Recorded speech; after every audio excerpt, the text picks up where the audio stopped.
Mga Lodi, nandito kami ngayon sa Dao, Pampanga at nagbububong kami, no? Ang ginagamit naming materialis ay Ondovilla from Ondoline. So ito, may malambot lang siya, no? Malambot, pixie.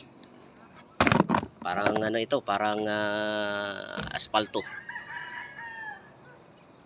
Pero maganda to tingnan mga Lodi pagka nabuo. So medyo may kahirapan lang to ikabit dahil meron tayong sinusunod dito na pattern ng kulay at pattern mismo ng materials na kinakabit natin. At ako dito yung nakatukas sa mga sulukan sa mga kanto, no? At ginagamit natin dito pagkat ay cutter lamang, no? Cutter, dahil malambot naman to sa putulin, pero yung iba ginagamit ay gunting o di kaya grinder. So kami cutter lang. Medyo mambon mga Lodi.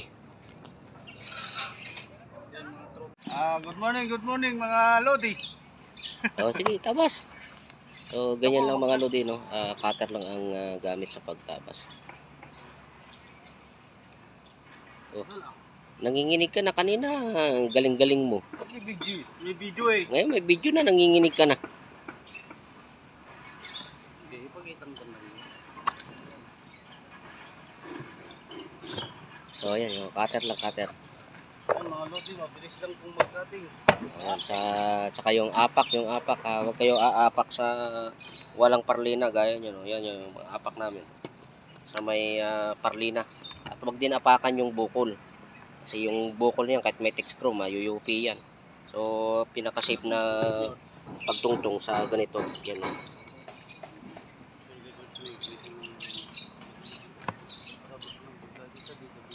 Tapos pagka naglagay niya na kailangan yung sigurado kayo sa pag-text screw nyo, hindi yung paulit-ulit, kasi pagka binutas nyo at hindi tumama, malamang tutulo na. So kailangan sigurado ang pag-text screw nyo.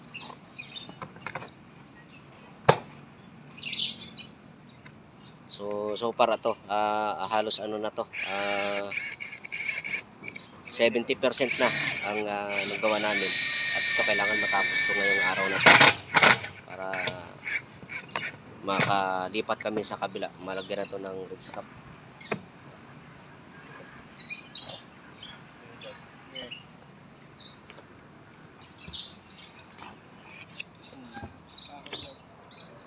So ayan yung ridge cap nya, no? At ito nilalagyan namin ng ng ondoband dyan para siguradong walang makakalusot na tubig, dahil yung ridge cap nila ay hindi kagaya ng yero na pwede mong i-maniobra. So ito hindi pwede, no? Kailangan ang putol mo dyan ay precise, no? Walang sablay, dahil pag sumablay malamang uulitin mo, dahil napakamahal nitong materialis na to. Hindi tayo pwede magpaulit-ulit ng tabas, no? Sayang. So ito para panigurado yan, nilalagyan ng ondoband, no? Masyadong makapit yan. At ito pagka kasama ito sa tawag nito, estimate to. Makapit ito, makapit, no? Hindi basta-basta natatanggal.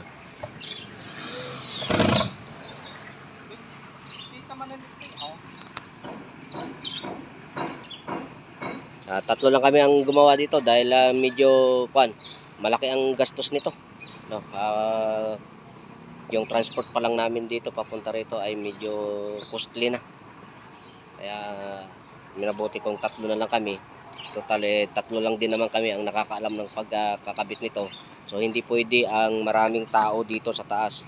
Pag dumami ang tao, dumami na yung gumagawa dito, dadami din ang pwedeng magkamali. Hindi mo na mababantayan. At kadalasan alam mo nyo naman, sa mga kasamahan natin, ayaw nila ng nasisita, ayaw na papagalitan. So nililihim na nila yung pagkakamali nila, at yun na ang simula ng perwisyo natin. Loko-loko na. No, ayaw nilang natuturuan. Ayaw din na napagsasabihan, kaya kung magkamali sila, nililihim na nila. So ang ending, tayo yung napiperwisyo. Kaya mas mainam kung magtatrabaho kayo ng ganito, kung ano lang talaga, kung sino lang nakakaalam, nakakaintindi, yun lang ang pwedeng umakyat dito sa taas.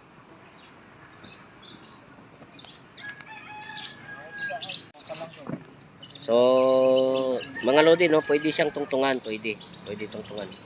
Basta alam nyo lang kung saan kayo aapak. O gaya nyo, no.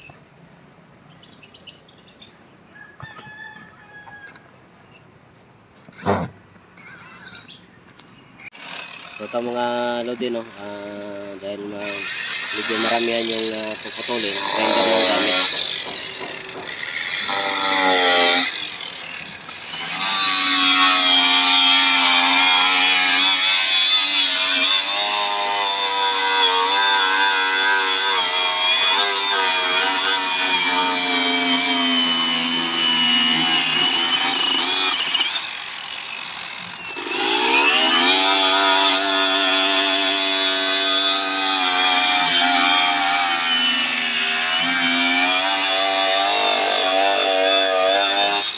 Basahin nyo.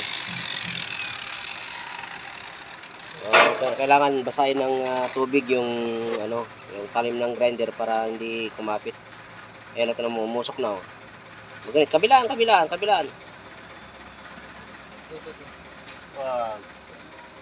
Ang gamit namin dyan, no, diamond cutting disc. Pero kung may pangkahoy kayo, yun ang maganda.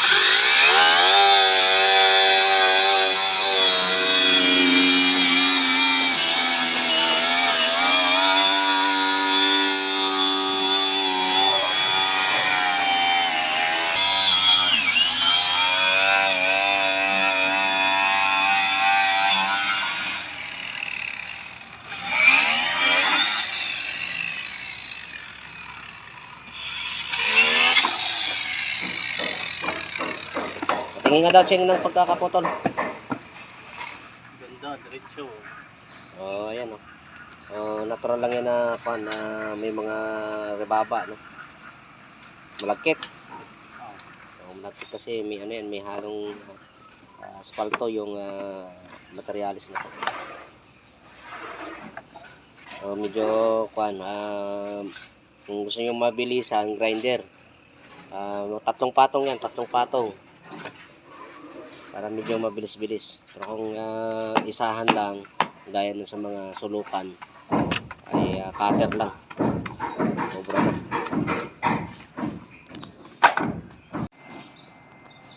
So ito mga lodi, no, ito na yung natapos namin, no. Pang na namin to, pang 10 days, no? Saktong 10 days. So ang schedule nito ay 20 days ang aming dito, time limit, no, hanggang 20 days. At na kami, halos 80%, no, 75 to 80% na yung ginagawa namin natapos. At madagdagan pa ito mamayang hapon, so konti na lang. So ito yung profile natin dito, parang sa yero lang din ang profile nito, pero mahirap ito gawin dahil hindi ka pwedeng magkamali dahil sa mahal ng ridge cap. So hindi talaga pwedeng magkamali dito, kailangan bawat putol nyo ay perfect, no. Kaya ang mga gumagawa nito ay dapat ay talagang experience na, no, sa mga magpapagawa, no. Yung ipa-install nyo dito ay talagang digit na installer na, para hindi sayang pera.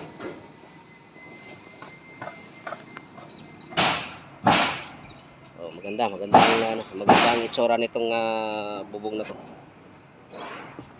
Hindi lang sa appearance ang maganda nito, komportable din yung nakatira nito sa baba dahil siyempre hindi na nga maingay. Hindi na siya maingay at hindi na siya ganun kainit kagaya ng mga karaniwang yero. So kukunting portion na lang ang hindi namin natapos. Almost 70% na ito.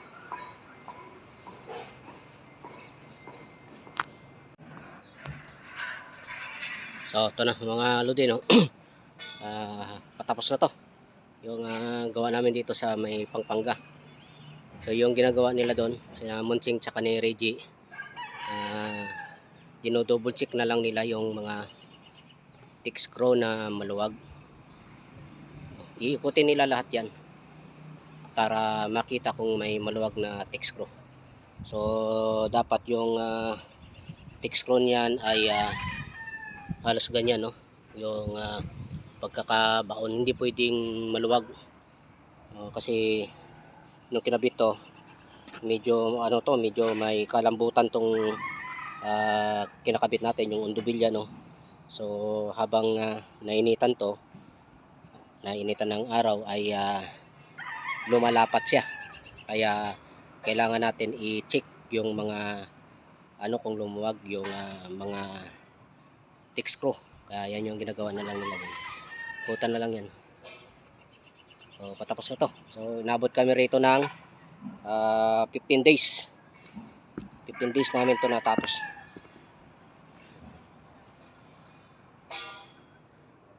Okay, maganda tong na to, bubong nila.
Napakalaki nitong bahay na to mga lodi.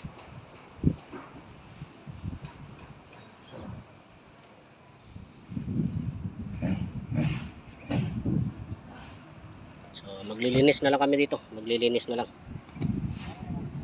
At yung butas na yan, diyan kami dadaan, no?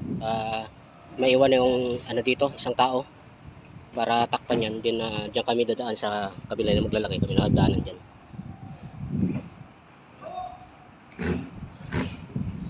Napakaganda ng bubong.